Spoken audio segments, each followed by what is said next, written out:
Hello everyone, स्वागत है आप सभी लोगों का टीटी एकेडमी पर। बच्चों की जैसा कि आप लोगों को दिख रहा होगा कि हमारे एग्ज़ाम बैक टू बैक आपके सामने खड़े हैं, अपकमिंग डेज में आने वाले हैं। तो इसी को ध्यान में रखते हुए हम क्या कर रहे हैं, हम सीक्यू की सीरीज़ लेके आ रहे हैं। आपका हिस्ट्री, पॉलिटी, ये सब के आपके एमसीक्यू एनालिसिस चल रहे हैं। तो उसी को ध्यान में रखते हुए आज हम लोग करने वाले हैं कुछ इंपॉर्टेंट क्वेश्चंस आपके जो एग्ज़ाम में आने की पूरी संभावना रखते हैं।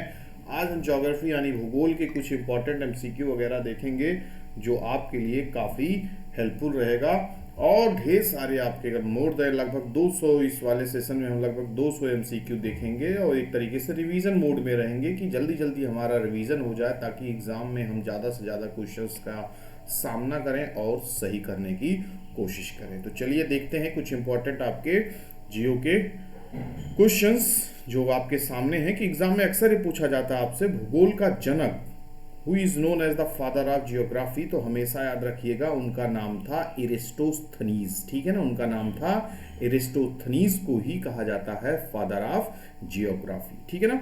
फिर उसके बाद पूछ लिया जाता कभी कभी भूगोल के लिए जियोग्राफिका शब्द, ठीक है ना, जो आपका जियोग्राफिका शब्द था ये सबसे पहले किसने यूज किया। तो ये नाम रखिएगा, यही जो फादर ऑफ आपके क्या थे, जियोग्राफी थे, एरिस्टोथनीज ने ही सबसे पहले जियोग्राफी का वर्ड यूज किया था। इनको फादर ऑफ जियोग्राफी भी कहते हैं। ठीक है ना।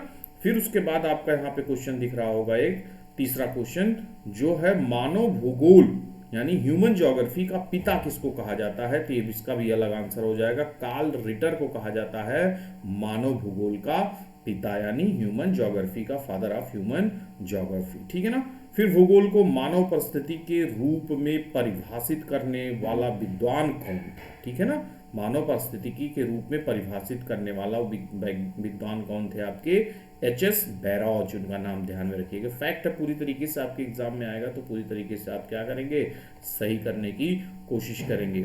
फिर आपका भू आकृति विज्ञान का जन्मदाता किसको कहा जाता है। भू आकृति विज्ञान का जन्मदाता कौन थे, पेशल थे। तो इनके नाम वगैरह भी ध्यान में रखना है क्योंकि सबका अलग अलग तरीके से अलग अलग कार्य किए थे, तो भाई सबका अलग अलग नाम है। भूगोल पृथ्वी को केंद्र मानकर, भूगोल पृथ्वी को केंद्र मानकर अध्ययन करने वाले कौन थे, वारेनियस थे। ध्यान में रखिएगा। ठीक है ना, यानी सेंटर, पृथ्वी को सेंटर मान के पूरा अध्ययन किया उन्होंने, पता लगाया कैसे क्या क्या है। तो ये थे आपके वारेनियस। सौर मंडल के बारे में विश्व के समक्ष जानकारी प्रस्तुत करने वाले, जो सोलर सिस्टम के बारे में पूरी दुनिया को ज्ञान बताए, तो वो आपके किसको क्रेडिट जाता है, कोपरनिकस को जाता है। भी प्रश्न आपके बाद पूछा गया, पूछता जाता रहेगा। सूर्य के चारों ओर घूमने वाले खगोलीय पिंड को, सिलेशियल बॉडी को क्या कहते हैं, ये आपको प्रश्न बन जाएगा। तो होगा उसको क्या कहते हैं, उसको कहते हैं ग्रह कहते हैं। ठीक है ना। सूर्य के चारों ओर घूमने वाले खगोलीय पिंड क्या होते हैं, देखो आपको पता है सारे जो प्लैनेट्स हैं ये सूर्य है, तो ये वाले जितने उनको क्या बोलते हैं, ग्रह बोलते हैं। भूगोल भूतल का अध्ययन है ऐसा किसने कहा था, ये कहा था किसने, कांट ने कहा था। ध्यान में रखिएगा। ठीक है ना। चलिए आगे देखते हैं। सौर मंडल में कुल कितने ग्रह हैं, ये भी आपसे पूछ लिया जाता है, छोटे एग्जाम्स में आ जाते हैं, तो ये भी ध्यान में हमें रखना है। टोटल ग्रहों की संख्या 8 है, पहले 9 हुआ करती जब प्लूटो ग्रह नहीं है। किसी ग्रह के चारों ओर परिक्रमा करने वाले छोटे आकाशीय पिंड को, ठीक है ना, बड़े आकाशीय पिंड को तो आप देखिए ग्रह बोले, छोटे आकाशीय पिंड को क्या कहते हैं, उपग्रह कहते हैं। ठीक है ना, उपग्रह कहते हैं, ये भी ध्यान में रखिएगा। चलिए अगले प्रश्न देखते हैं। ग्रहों की गति का नियम प्रतिपादित किसने किया था। ठीक है ना, उनका नाम था कैपलर नाम था। फिर उसके बाद एक क्वेश्चन यहाँ देखिए, अंतरिक्ष में कुल कितने तारामंडल हैं। टोटल 89 तारामंडल हैं, ये भी ध्यान में रखिएगा। नॉर्वे में अर्धरात्रि के समय सूर्य कब दिखाई देता है, तो 21 जून को दिखाई देता है। डेट वगैरह याद रखना हमें। नॉर्वे में आधी रात को सूर्य दिखाई देता है, तो कब, 21 जून को। पार्थिव ग्रहों की संख्या कितनी है, 4 है, ध्यान में रखिएगा। सौर मंडल की खोज किसने की, ये क्वेश्चन कई बार पूछा गया है, तो कोपरनिकस ने किया था। ब्रह्मांड में विस्फोटी तारा किसको कहते हैं, तो वो है आपका अभिनव तारा को विस्फोटी तारा कहा गया है। ठीक है ना, तो ये भी हमें ध्यान में रखना है। सौर मंडल का जन्मदाता किसे कहा जाता है, आपको सूर्य को कहा जाता है सौर मंडल का जन्मदाता। निम्नलिखित में से कौन एक तारा है, पृथ्वी, सूर्य, शुक्र, चंद्रमा। आईएएस तक में पूछ लिए हैं, बहुत बच्चे नहीं बता पाते हैं, ऑफलाइन की क्लासेस में, ऑनलाइन की क्लासेस में देखा हूं। तो सूर्य क्या है, आपका एक तारा है। और भी पूछ लिया जाता है पृथ्वी के सबसे निकट कौन सा तारा है, तो सूर्य ही सबसे निकट का तारा है, भी ध्यान में रखिएगा। एक ग्रह की अपने कक्ष में सूर्य से अधिकतम दूरी को क्या कहा जाता है, उसको कहा जाता है अपसौर। ठीक है ना, उसको क्या बोला जाता है, अपसौर। फिर उसके बाद सूर्य प्रकाश धरती तक पहुंचने में लगभग कितने मिनट लगते हैं, तो ये क्या है आपका, लगभग 8 मिनट लगते हैं। ठीक है ना, ये ध्यान में रखिएगा। एक ग्रह की अपनी कक्ष में सूर्य से न्यूनतम दूरी को क्या कहा जाता है, ठीक है ना, अधिकतम दूरी को अपसौर कहा जाता है और न्यूनतम दूरी को क्या बोला जाता है, उपसौर बोला जाता है। सूर्य के सबसे दूर कौन सा ग्रह है, तो इसमें चारों में आप देखेंगे, पता लगाएंगे तो पता चलेगा आपको, वरुण सबसे बड़ा नहीं, सबसे दूर का ग्रह है। ठीक है ना, इसको आप इंग्लिश में नेपच्यून कहते हैं। कौन सा ग्रह सूर्य के सबसे निकट है, तो आपको पता है मरकरी मतलब बुध सबसे नजदीक ग्रह है। किस ग्रह को शाम का तारा कहते हैं, ठीक है ना, तो वो आपका क्या है, शुक्र को कहा जाता है शाम का तारा, सूर्य की बहन, ट्विंस, ये सब सारी चीजें शुक्र को बोला जाता है। किस ग्रह में चंद्रमा की तरह कलाएं होती हैं, तो ध्यान में रखिएगा, बुध में चंद्रमा की तरह कलाएं हैं। यूरोप वासी किस ग्रह की पूजा देवी के रूप में करते हैं, कभी एग्जाम में क्वेश्चन आ जाए तो ये शुक्र ग्रह की पूजा वो लोग देवी के रूप में करते हैं। कौन लोग, यूरोप वासी। बुध सूर्य का एक चक्कर लगाने में कितना समय लेता है, भी आपसे क्वेश्चन पूछा जाता है। सही जवाब क्या लगाएंगे आप, 88 दिन। पृथ्वी की उपसौर स्थिति किस महीने में होती है, तो जनवरी महीने में होती है, ध्यान में रखिएगा। ठीक है ना, जो सबसे नजदीक है। सौर मंडल का अत्यधिक तीव्र ग्रह कौन सा है, तो बुध है। तीव्र इसलिए है क्योंकि भाई सूर्य की इतनी जल्दी परिक्रमा कर लेता, सबसे समीप है, इसलिए इसको तीव्र ग्रह के रूप में कहा जाता है। पृथ्वी की सबसे ऊपरी परत के लिए सर्वप्रथम सियाल शब्द का प्रयोग किसने किया, तो स्वेस ने किया। सियाल मतलब आपका ये आपके एलिमेंट से बना हुआ है, सियाल सबसे ऊपरी परत जो है, तो उसको सबसे पहले किसने किया था, स्वेस ने किया था। ठीक है ना, सिलिका और एल्युमिनियम जो आपका सियाल बनता है। ठीक है ना, निम्नलिखित में से किस ग्रह को पृथ्वी की बहन कहा जाता है, तो वो है आपका शुक्र ग्रह, यानी वीनस को पृथ्वी की बहन के रूप में जाना जाता है। पृथ्वी के किस भाग में निकेल और लोहा मिलते हैं, लोहा की प्रधानता है यानी मैक्सिमम, तो वो है निफे। ठीक है ना, निफे वाला भाग जो है आपका निकेल और फेरस जिसको आप बोलते हो, निफे बन जाता है। सीमा जो है आपका क्या है, सिलिकॉन एंड मैग्नीशियम है। सियाल क्या है, सिलिकॉन एंड एल्युमिनियम है। तो ये है आपका दो ग्रह जिनके उपग्रह नहीं है। ऐसे कौन से दो ग्रह हैं जिनके उपग्रह नहीं हैं, वो हैं शुक्र और बुध। वीनस और मरकरी के पास क्या है, उपग्रह नहीं है, ये ध्यान में रखिएगा। बाकी सबके पास क्या है, उपग्रह की संख्या। जैसे आपके पृथ्वी के पास एक उपग्रह है, क्या है वो, मून है, यानी चंद्रमा उसका उपग्रह है। भूपृष्ठ के किस परत में बेसाल्ट चट्टानों की आवश्यकता है, तो वो है आपकी सीमा। ठीक है, सिलिकॉन एंड मैग्नीशियम वाली परत जो है, वहां पे बेसाल्ट की चट्टानों की आवश्यकता है। पृथ्वी की आंतरिक संरचना के संदर्भ में महत्वपूर्ण जानकारी का स्रोत क्या है, तो भूकंप विज्ञान। आपके बारे में 4 जानकारी ना, प्लेट विवर्तनिकी, अप्राकृतिक संसाधन, ज्वालामुखी, भूकंप विज्ञान जो है, इससे हमें पता चलता है उसके इंटरनल सोर्स से। इंटरनल सोर्स की जानकारी, जब अर्थक्वेक वगैरह आता है तो हमें भूकंप से ज्यादा जानकारी मिलती है, महत्वपूर्ण जानकारी मिलती है। पृथ्वी की 3 संकेंद्रणी परतों में ऊपर से दूसरी परत का नाम क्या है, तो सियाल पहले होता है, फिर सीमा होता है। ठीक है ना, ध्यान में रखिएगा। पृथ्वी के कुल द्रव्यमान का कितना प्रतिशत भाग मेंटल में पाया जाता है, तो 68% पाया जाता है। कुल अक्षांशों की संख्या कितनी है, तो 180 अक्षांश है, भी ध्यान में रखिएगा फैक्ट। स्थल मंडल का विस्तार कितने किलोमीटर की गहराई तक है, तो 100 किलोमीटर तक का रेंज है, ध्यान में रखिएगा। देशांतरों की संख्या कितनी है, 360 है, भी ध्यान में रखिएगा। पृथ्वी के भूपट्टी में कौन सा तत्व सबसे ज्यादा पाया जाता है, तो ये है आपका एल्युमिनियम, ध्यान में रखिएगा। ठीक है ना, निम्नलिखित नगरों, ये कई बार पूछा हुआ प्रश्न है आपका, एल्युमिनियम सबसे ज्यादा पाया जाता है प्रचुर मात्रा में। निम्नलिखित नगरों में से कौन सा एक भूमध्य रेखा के सर्वाधिक नजदीक है, तो इनमें सिंगापुर सबसे ज्यादा नजदीक है। पृथ्वी के धरातल में कितने प्रतिशत भाग पर महाद्वीपों का विस्तार पाया जाता है, तो 29.2%, लगभग 30% पे क्या है, महाद्वीपों का विस्तार, बाकी पानी ही पानी है 70%। निम्नलिखित में से किस देश से होकर कर्क रेखा नहीं गुजरती? तो ये चार ऑप्शन आ जाएंगे। तो जायरे से होके आपकी कर्क रेखा नहीं गुजरती। जब आप वर्ल्ड का मैप देखेंगे तो कर्क रेखा गुजरी है 23.5 डिग्री से, तो ये आपका जायरे वहां पे नहीं आता। बाकी चीन, भारत, ये सब आपके आते हैं। पृथ्वी ग्रह की संरचना में प्रवार के नीचे क्रोड निम्नलिखित में से किस एक से बना है? तो वो है आपका लोहा से, यानी लौह से। अंतरराष्ट्रीय दिनांक रेखा, इंटरनेशनल डेट लाइन कहाँ से होकर गुजरती है? तो ध्यान रखिएगा 180 डिग्री से होके गुजरती है। भी आपको डेट आपको याद रखना फैक्ट। ग्रीनविच किस देश में है? ग्रीनविच मीन टाइम जो आपका निर्धारण होता है वो कहाँ पे है? यूके में है। ठीक है ना, ध्यान रखिए वहां से 5.5 घंटा हमारा क्या है? अहेड है, उससे आगे का चलता है। फिर निम्नलिखित में से कौन रूपांतरित चट्टाने हैं? ग्रेनाइट क्या है आपकी? रूपांतरित चट्टाने हैं। एक देशांतर को पार करने में दो स्थानों के स्थानीय समय के बीच का क्या अंतर होता है? 4 मिनट होता है। ये ध्यान में रखिएगा बच्चों, ठीक है ना। फैक्ट वगैरह आपको यही सब आपसे पूछे जाते हैं। काफी क्वेश्चन आपके एग्जाम में आएंगे, गारंटी है। ठीक है, अभी ये 200 क्वेश्चन हम कर रहे हैं। लगभग 200 क्वेश्चन का भी 4 सीरीज मैंने बनाया है, तो आपको कम से कम 800-1000 क्वेश्चन का मिल जाएगा। 800 क्वेश्चन तो प्लस में रहेंगे, तो ये बड़ा काम का चीज है। काफी क्वेश्चन आपके एग्जाम में आने की संभावना रहेगी।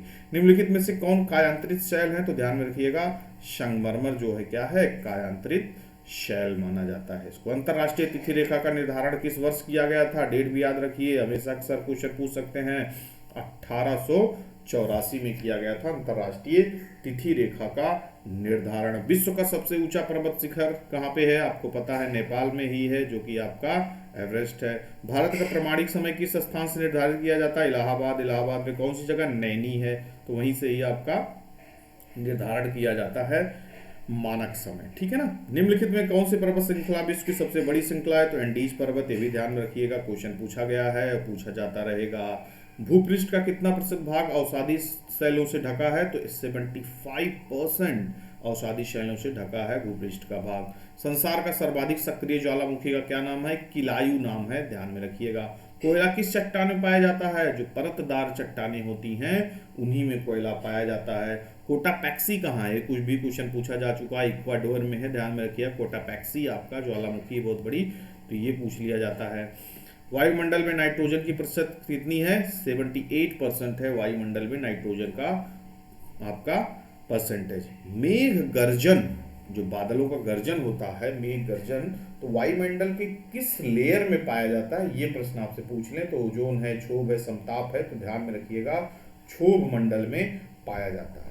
वायुमंडल में सर्वाधिक मात्रा में विद्यमान अक्रिय गैस कौन सी है? तो ये है आपका ऑर्गन है, जो सबसे सर्वाधिक विद्यमान अक्रिय गैस है।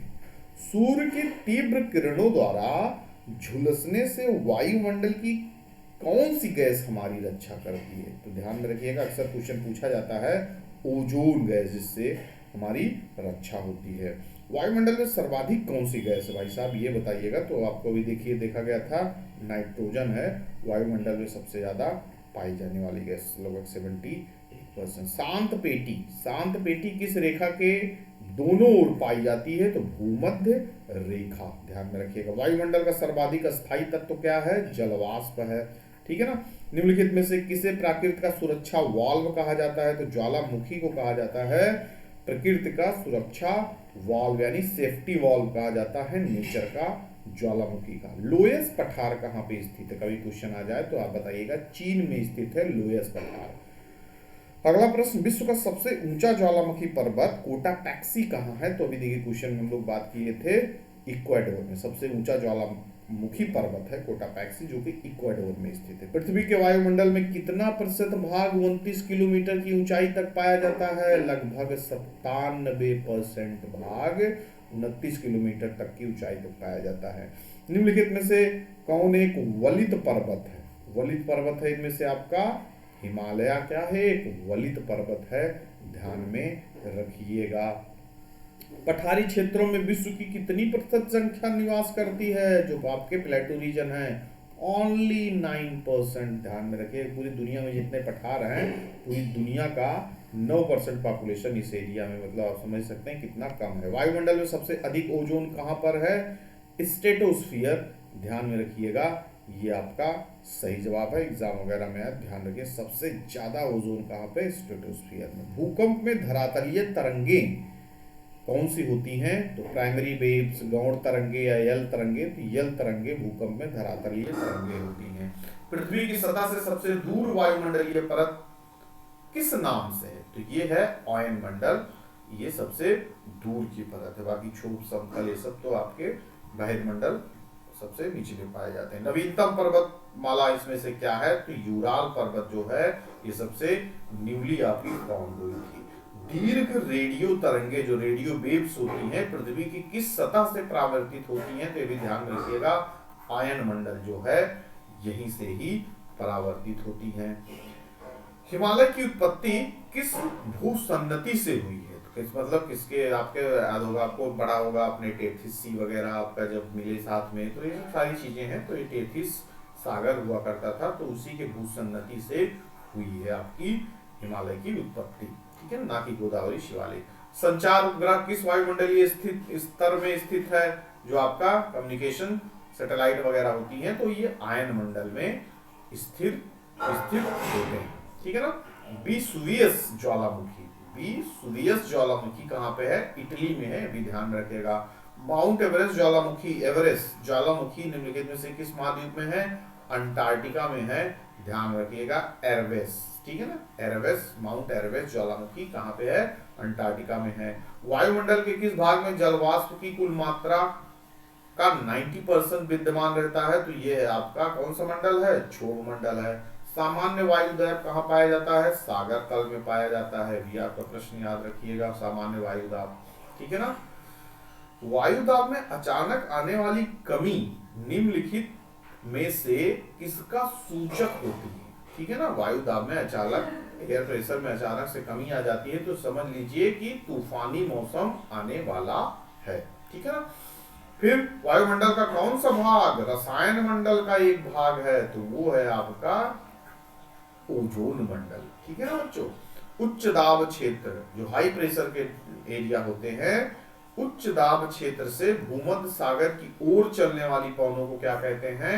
उनको कहा जाता है व्यापारिक पवने या ट्रेड विंड कहा जाता है, ठीक है ना। विश्व में सर्वाधिक वर्षा वाला स्थान मासिम राम है, जो अक्सर क्वेश्चन आपसे पूछा गया है, तो ये भी ध्यान में रखिएगा, मासिम राम।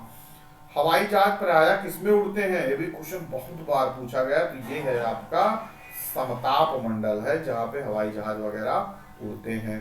विश्व का सर्वाधिक शुष्क स्थल कौन सा है? ये आटाकामा मरुस्थल है, ठीक है ना। सबसे क्या है?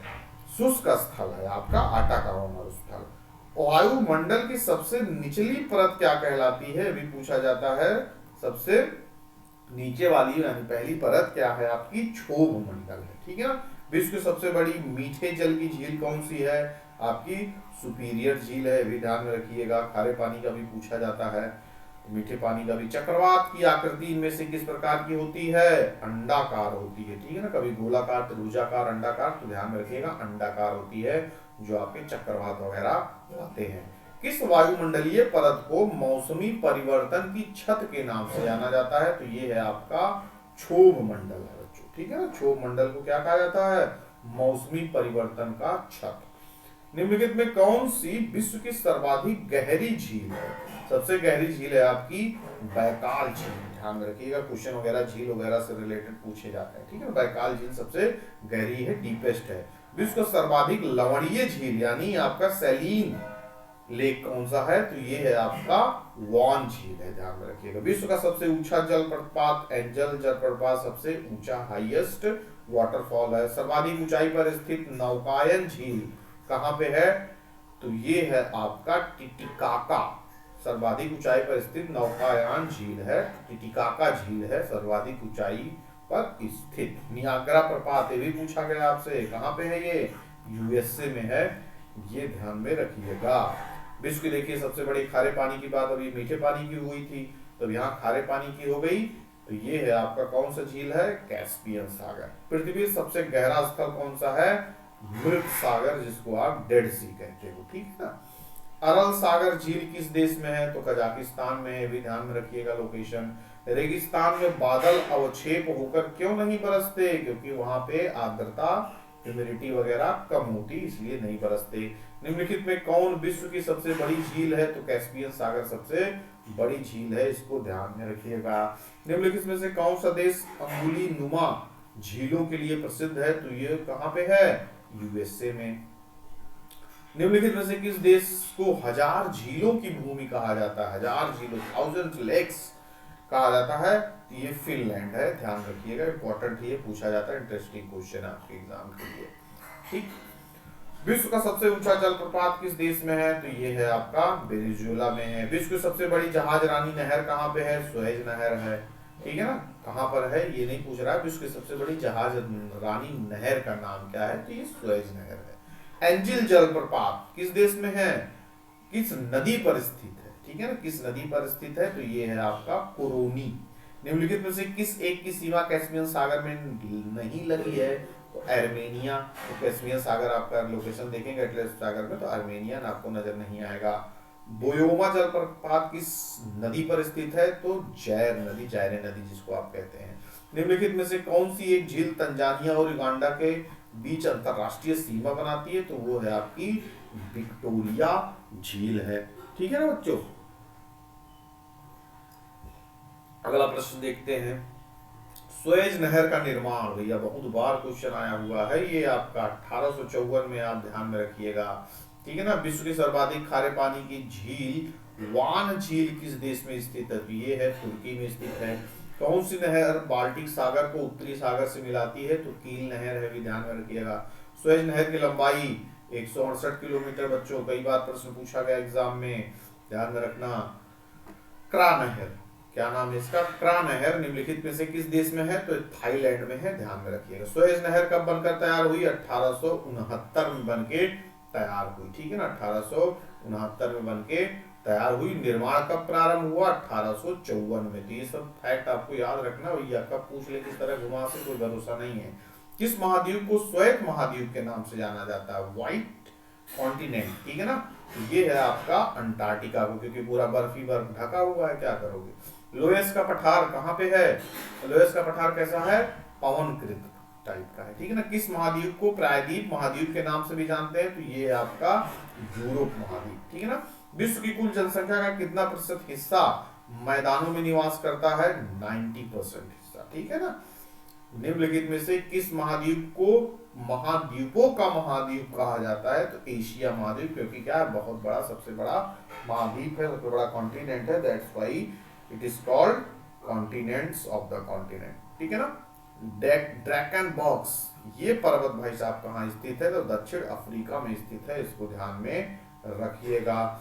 निम्नलिखित में से कौन सा एक द्वीपीय महाद्वीप के नाम से जाना जाता है? ठीक है ना, ध्यान में रखिएगा। ऑस्ट्रेलिया को एक आइलैंड के तरीके से है ना, तो उसको द्वीपीय महाद्वीप कहते हैं, तो ऑस्ट्रेलिया है। निम्नलिखित में से किस देश में लोएस के मैदान नहीं पाए जाते? तो वो है आपका कौन सा देश? कंबोडिया। बाकी यूक्रेन, न्यूजीलैंड वगैरह में पाया जाता है। क्षेत्रफल की दृष्टि से विश्व का सबसे छोटा महाद्वीप कौन सा है? तो वो है आपका ऑस्ट्रेलिया, आपको पता ही होगा। स्थल मंडल में कुल क्षेत्रफल के कितने प्रतिशत भाग का पठार का विस्तार है? तो बताएंगे आप कितने परसेंट? लगभग 33%। ठीक है ना। ये सब इंपॉर्टेंट फैक्ट है, आपके एग्जाम में आने की पूरी संभावना रखते हैं, तो आपको पूरी तरीके से क्या करना है? तैयार रहना है। प्रतिचक्रवात की आकृति सामान्यतः कैसी होती है? गोलाकार होती है। ठीक है ना। जो प्रतिचक्रवात आते हैं उनकी सामान्यतः आकृति कैसी होती है? गोलाकार होती है। ठीक है ना। वैसे चक्रवात की हमने देखा था कैसे थी? अंडाकार थी। पृथ्वी के वायुमंडल का सर्वाधिक घनत्व तो कहाँ होता है? ध्यान में रखिएगा, सबसे हाईएस्ट डेंसिटी आपकी क्षोभ मंडल में पाई जाती है। ठीक है ना। अब वायुमंडल से रिलेटेड एक क्वेश्चन आ गया। वायुमंडल में दैनिक मौसम परिवर्तन निम्नलिखित में से किसके कारण होती है? तो ये होती है क्षोभ मंडल के कारण। एग्जाम में आए तुरंत बताइएगा। विश्व का सबसे बड़ा शीत मरुस्थल कौन सा है? तो गोबी मरुस्थल सबसे बड़ा शीत मरुस्थल है। निम्नलिखित में से किसे विश्व की छत कहा जाता है? ठीक है ना। रूफ ऑफ द वर्ल्ड, तो पामीर को बोला जाता है। पामीर का जो पठार है रूफ सबसे बड़ा है, इसीलिए इसको क्या बोला जाता है? पामीर का पठार को विश्व की छत बोला जाता है। आटाकामा मरुस्थल किस दक्षिण अमेरिकी देश में है? तो किसमें है? चिली में है, इसको ध्यान में रखिएगा। पठारी क्षेत्रों में से निम्न में से कौन सा खनिज नहीं पाया जाता? तो ये है आपका खनिज तेल, ठीक है ना, खनिज तेल नहीं पाया जाता है पठारी क्षेत्रों में। ठीक। सीफ, सीफ का निर्माण किससे होता है? तो पौधों से होता है, ध्यान में रखिएगा, सीफ का निर्माण। ठीक। यूरोप की एक पर्वत श्रृंखला, यूरोप की एक पर्वत श्रृंखला है आल्प्स पर्वत, ठीक है ना, ये आपकी हिमालय हमारे यहाँ पाई जाती है। एशिया में कॉन्टिनेंट की बात करें, रॉकी भी हमारे यहाँ नहीं पाई, मतलब यहाँ यूरोप में नहीं पाई जाती, तो आल्प्स पर्वत आपकी कहाँ पाई जाती है? यूरोप में। ड्रमलिन, ड्रमलिन क्या है? एक अंडाकारी पर्वत है, ये भी ध्यान में रखिएगा। विश्व का सबसे बड़ा महासागर प्रशांत महासागर, ये भी ध्यान में रखना है, पूछा जाता है। यू आकार की घाटी कहाँ भी पाई जाती हैं? हिमानी क्षेत्रों में पाई जाती हैं यू आकार की घाटियां। निम्नलिखित में से किस महासागर को छिपता हुआ महासागर कहा जाता है? तो ये आर्कटिक महासागर है, जिसको बोला जाता है छिपता हुआ महाद्वीप। विश्व का सबसे छोटा महासागर आर्कटिक महासागर, ये भी ध्यान में रखिएगा। विश्व का सबसे सूक्ष्म मरुस्थल कौन सा है? सबसे ड्रायर, तो ये है आटाकामा मरुस्थल, सबसे सूक्ष्म है। दक्षिण एशिया का सबसे बड़ा मरुस्थल आपका क्या है? थार है, ठीक है ना। विश्व का मरुस्थल विहीन महाद्वीप कौन सा है? यानी कोई वहां पे मरुस्थल ही नहीं है, तो ये है आपका यूरोप कॉन्टिनेंट। गोबी मरुस्थल मंगोलिया में है, जबकि आप देश याद रखिएगा, अक्सर ये क्वेश्चन पूछा गया है। काला सागर किस देश में है? रशिया में है, भी ध्यान में रखिएगा। ब्लैक सी। सेचुरा मरुस्थल मूल भूमि कहाँ पे है? पेरू में है, भी ध्यान में रखिएगा। सहारा मरुस्थल तो आपको पता है कि उत्तरी अफ्रीका महाद्वीप में है, तो ये भी ध्यान में आपको रखना, ये आपको पता ही होगा। हिमनद निर्मित घाटी अंग्रेजी के किस अक्षर से होती है? याद में रखिएगा, यू अक्षर से होती है। मरुद्वीप किससे संबंधित है? रेगिस्तान से संबंधित है। मरु माने आपका क्या है? रेगिस्तानी होता है। वी आकार की घाटी कौन बनाती हैं?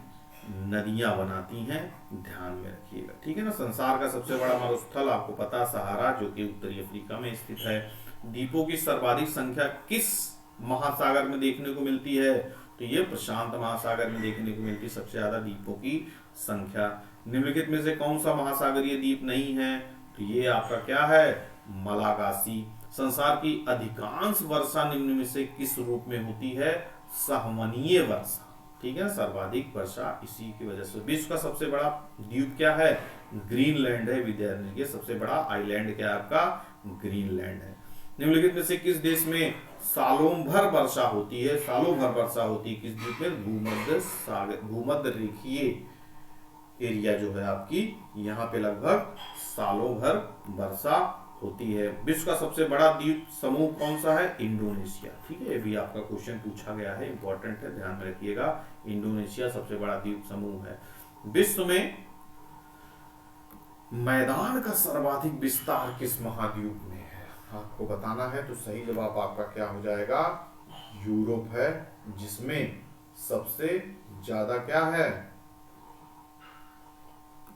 महाद्वीपीय पठार। हाँ, कौन सा? ये प्रश्न था आपका ना। विश्व में मैदान का सर्वाधिक विस्तार किस महाद्वीप में है? तो यूरोप में है।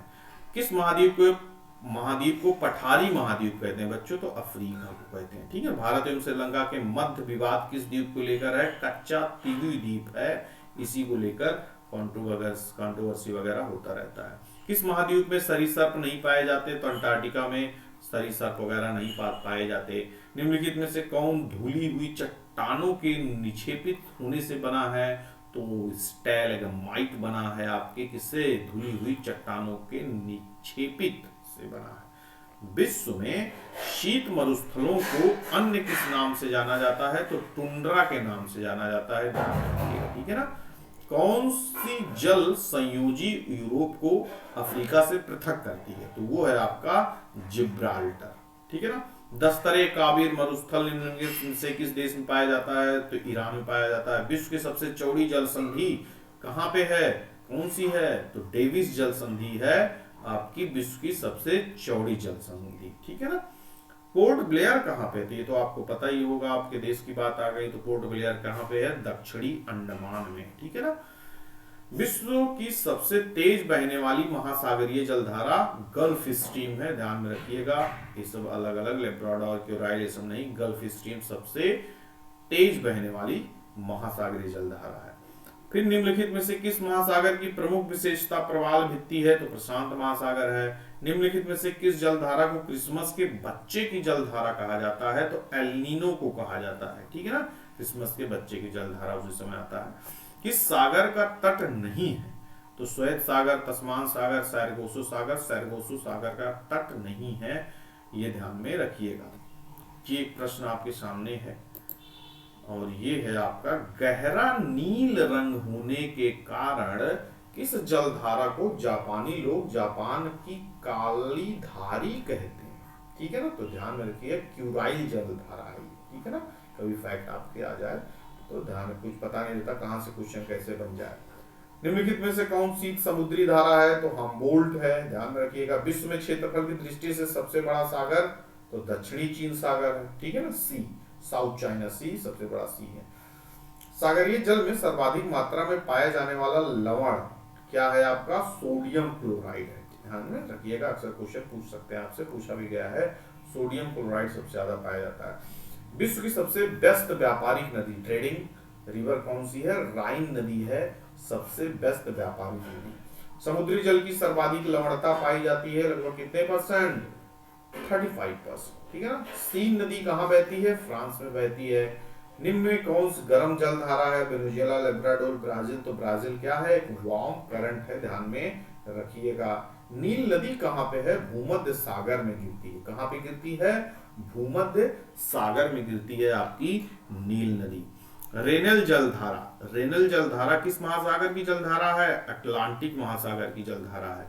किस नदी को चीन का शोक कहा जाते हैं? सॉरो ऑफ चाइना, ठीक है ना। किस नदी को कहा जाता है? होंगो नदी को कहा जाता है। भाई कई बार क्वेश्चन पूछा गया, पूछा जाता रहेगा। प्रवाल क्या है? तो प्रवाल एक क्या है? एक समुद्री जीव है, इसको ध्यान में रखिएगा, ठीक है ना। गंगा नदी को बांग्लादेश में किस नाम से जानते हैं? पद्मा के नाम से जानते हैं। ये भी कई बार क्वेश्चन पूछा गया है, पूछा जाता रहेगा। ग्रेट बैरियर रीफ तो ये कहाँ पे है? ऑस्ट्रेलिया में है। जब ऑस्ट्रेलिया का मैप आप देखेंगे तो ये सब ग्रेट बैरियर रीफ वगैरह है यहाँ पे, तो ऑस्ट्रेलिया में पाया जाता है। विश्व की सबसे चौड़ी नदी कौन सी है? नील नदी है, ये भी ध्यान रखिएगा। विश्व की सबसे चौड़ी नदी, हाँ यहाँ पे देखो क्या हो गया, दोनों क्वेश्चन लगभग सेम ही है ना, लेकिन यहाँ पे गलतियां हुई हैं। तो सबसे चौड़ी की बात अगर करेंगे, वॉल्यूम की बात करेंगे, तो वो है आपकी अमेजन नदी। और सबसे लंबी यहाँ पे बात होती है, अगर यहाँ में स्प्रिंट है, सबसे लंबी नदी आपकी कौन सी है? नील नदी, ठीक है ना। चौड़ी वॉल्यूम की जब बात होती है तो अमेजन है, लंबी नील है। रोम नगर किस नदी के किनारे बसा है? तो टाइबर नदी के किनारे। किस देश से यूफ्रेटस व टिग्रिस नदियां बहती हैं? तो ये आपकी कहां पे है? इराक। टिग्रिस वगैरह पूछा गया है आपके एग्जाम में, तो ये इराक में है। हैम्बर्ग किस नदी के मुहाने पे है? एल्ब नदी के मुहाने पे। वोल्गा नदी कहां पे गिरती है? कैस्पियन सागर में गिरती है। निम्नलिखित में से कौन सा शहर नील नदी के किनारे बसा है? तो खार्तूम शहर बसा है। विश्व का सबसे ऊंचा बांध कौन सा है? रूगवंशकी बांध है विश्व का सबसे ऊंचा बांध, ठीक है बच्चों। पेरिस शहर किस नदी के किनारे पे, तट पे बसा है? सीन नदी, ध्यान में रखना, बड़ा एग्जाम में इंपॉर्टेंट है आपके। वियना शहर किस नदी के किनारे बसा है? डेन्यूब नदी के किनारे वियना शहर बसा है, ये भी आपसे पूछ सकते हैं। ये लगभग 197 क्वेश्चन हमने इस वाले वॉल्यूम 1 में अपना कवर किया। तो आशा करता हूँ कि काफ़ी एक लेवल बना होगा, काफ़ी फैक्ट आपके दिमाग में आए होंगे जो आप अभी तक नहीं जाने होंगे, नहीं सुने होंगे। तो इसी तरीके से 2-3 आपके क्या हैं, सीरीज़ हैं आपके बना के रखा हूँ अच्छे तरीके से, लगभग 200 क्वेश्चन का 197 इसमें हो गया। तो 3 आपके कम से कम अभी लेके आऊँगा, तो लगभग 800 क्वेश्चन हो जाएगा। तो आपके लिए काफ़ी इंपॉर्टेंट साबित होगा ये, ठीक है ना। फैक्ट आपके एग्जाम में अपकमिंग जो प्रीलिम्स एग्जाम होने वाले हैं, यूपीएससी, बीपीएससी, केपीएससी, एमपीपीएससी, तो आप बैक टू बैक आ रहे हैं। 3 अप्रैल को आपका यूकेपीएससी है, तो उसी के ध्यान में सब रखते हुए आ रहे हैं। एसएससी के एग्जाम आ रहे हैं, तो ये सब फैक्ट सारे एग्जामों में आपके काम आएंगे। तो इसको अच्छे तरीके से देखिए, ज़्यादा से ज़्यादा लोगों को शेयर कीजिए, ज़्यादा से ज़्यादा लोगों को लाइक करने को, सब्सक्राइब करने को कहिए, ताकि जो बैक टू बैक वीडियो आए आपके भरोसे न रहें, वो कम से कम सब्सक्राइब कर लेंगे तो उनको सारी चीज़ें पता चलती जाएंगी, तो उनके लिए काफ़ी अच्छा रहेगा, ठीक है ना। बाकी करंट अफेयर के लिए भी नई सीरीज लेके आ रहे हैं। सीरीज इन द सेंस की मंथली आपको एक साथ दे देंगे, रिवाइज हो जाएगा, वो भी आपके लिए ठीक रहेगा। तो ये सारी चीज़ें आप ध्यान में रखिएगा। बाकी पढ़ते रहिए बैक टू बैक, फिर से आपके करंट वगैरह आएंगे। शेयर कीजिए, पढ़िए, खुश रहिए, आगे बढ़िए और जीवन में पॉजिटिव रहिए ताकि लक्ष्य की प्राप्ति जल्दी से जल्दी हो सके। ठीक है बच्चों, मिलते हैं अगले सेशन में, तब तक के लिए bye bye, take care to all of you, good luck.